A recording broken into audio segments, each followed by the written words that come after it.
s'arrêter.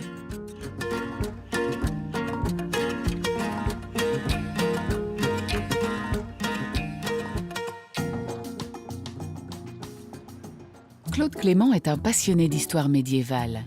Il a passé toute son enfance dans la région et va vous présenter ses trésors. À commencer par le village de Moret-sur-Loing. Mais avant de pénétrer dans la cité médiévale, il y a un endroit où notre guide aime particulièrement s'arrêter pour admirer le paysage. Nous sommes sur le Pré de Pin. Alors le Pré de Pin, c'est l'endroit le plus symptomatique pour Moret-sur-Loing lorsqu'on regarde cette ville, parce que tous les peintres sont venus peindre ici, ça continue d'ailleurs encore. Devant nous, nous avons la porte de Bourgogne du XIIe siècle. Derrière, on voit l'église Notre-Dame. Et puis, sur le côté gauche, nous voyons le donjon, qui est la résidence du roi de France lorsqu'il venait à l'époque médiévale. Ce que j'aime bien à Moret-sur-Loing, c'est qu'on fait un retour dans le passé avec ses fortifications. Il y a des rues qui sont calmes et agréables. Et puis la rivière, bien sûr. Le matin, voir ce site, c'est fabuleux. Une vue imprenable et intacte depuis un siècle et qui, à l'époque, avait tapé dans l'œil d'un certain Alfred Sisley, peintre anglais impressionniste. Tombé amoureux de Moret-sur-Loing, il s'y installa pour ne plus jamais en partir. Aujourd'hui encore, des peintres contemporains suivent les traces de l'artiste. Est-ce que c'est le fait que Sisley ou d'autres impressionnistes soient venus peindre ici qui vous ont fait venir à Moret quand même? Un peu pour perpétuer la tradition, mais aussi parce que bon, c'est un lieu qui est agréable. C'est vrai que c'est un lieu unique. Alors bon, je comprends très bien qu'Alfred Sisley est venu s'installer ici. Parce qu'il a vécu ici pendant 10 ans, donc il a fait, je crois, 400 toiles dans le secteur de Moret. Et il est mort à Moret. Il est mort à Moret, en 1899. Ouais. Une petite ville qui attira les artistes, mais aussi les rois de France. À la frontière entre la Bourgogne et la Champagne, en plein cœur du Gâtinais, Moret-sur-Loing fut une résidence royale jusqu'à ce que Fontainebleau lui fasse de l'ombre. Mais ce qui fait également la renommée de Moret-sur-Loing, c'est un bonbon vieux comme le monde qui rappelle pour certains les bancs de l'école, le sucre d'orge. Aujourd'hui, Yvette et son fils sont les derniers artisans à perpétuer la recette du plus ancien bonbon de France, à Moret.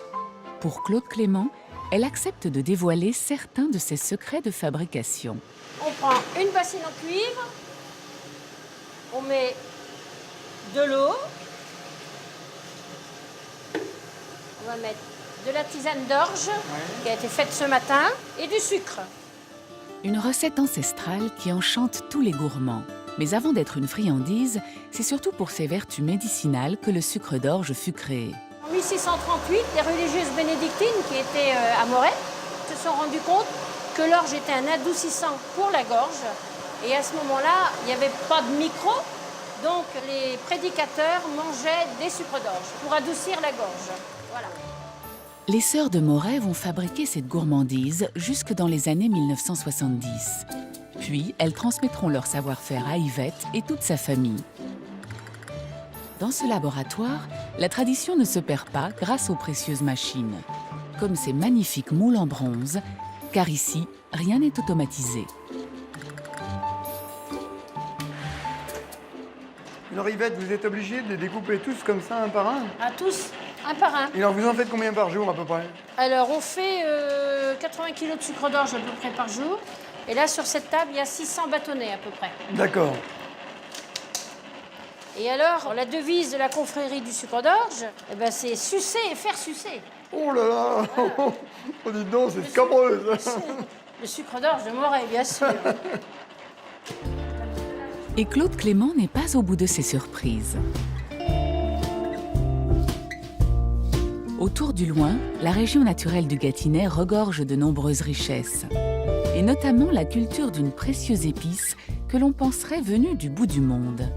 Claude Clément retrouve dans le parc régional de Boulancourt Hervé, producteur de safran, l'or rouge de la région. Donc le safran, c'est un bulbe qui fait partie de la famille des iris. Son nom latin, c'est Crocus sativus.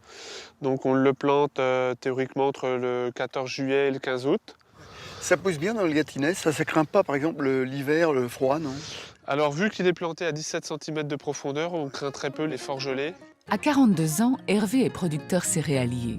Mais il y a plus de 15 ans, il se passionne pour cette fleur très exotique et qui pourtant a fait la renommée du Gâtinais pendant plusieurs siècles. Cette culture du safran dans le Gâtinais, ça remonte à quand et ça vient d'où exactement? Donc le safran vient du Moyen-Orient. Ce serait Geoffroy Paucaire ou un de ses fils qui l'aurait ramené, soit d'Avignon ou du retour de l'avant-dernière croisade. Il les a plantés dans ses parcelles. Les bulbes se sont plus dans le Gâtinais et les agriculteurs ont développé la culture.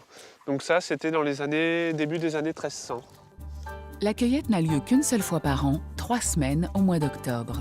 Ensuite, les fleurs vont très vite se faner. Alors pas question de chômer. Mais alors dites-moi, il faut combien de fleurs comme ça pour avoir quelques grammes de safran simplement? Donc la moyenne à peu près en safran, il faut 150 fleurs à 180 fleurs pour faire 1 gramme de safran sec. Oh là. Et donc en moyenne, on cueille 1000 à 2000 fleurs à l'heure. Au Moyen-Âge, la consommation du safran pour colorer les plats est un luxe.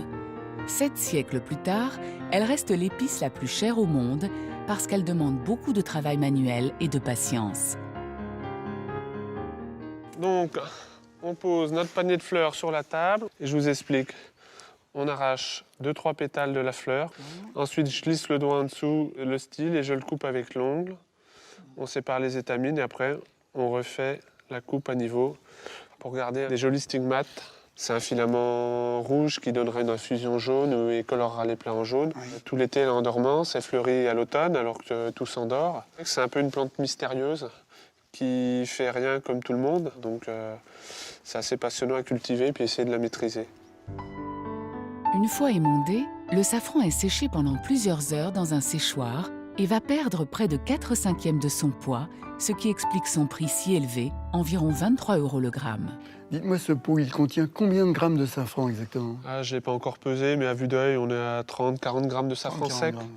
Donc c'est phénoménal le nombre de fleurs qu'il faut pour avoir un pot comme ça simplement. Oui, il ne faut pas compter son temps. Le nombre de fleurs, à peu près, plus de 5000, 5-7000 à peu près. Ah oui, d'accord.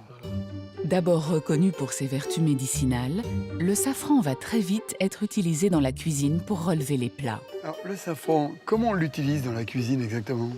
Donc le safran, vu qu'il est en filament, dans la cuisine, il faut compter et il faut infuser. Donc vous comptez 2-3 filaments par personne, Ouais. donc 1 à 2 fleurs, on va dire maximum. Vous faites bouillir dans une petite casserole un demi-verre d'eau, un demi-verre de lait. Dès que ça a ébullition, vous coupez le feu, vous mettez les filaments que vous avez comptés et vous couvrez d'une assiette. D'accord. Vous laissez infuser 2-3 heures. Le safran, il faut savoir, plus ça infuse longtemps, meilleur c'est. Notre guide va pouvoir juger de la qualité du safran gâtinais à travers les gourmandises qu'Hervé commercialise. Donc vous voyez, vous avez comme la couleur jaune safran Ouais. et en fond de bouche, C'est délicieux. Hein. le C'est côté vraiment amer délicieux. du safran.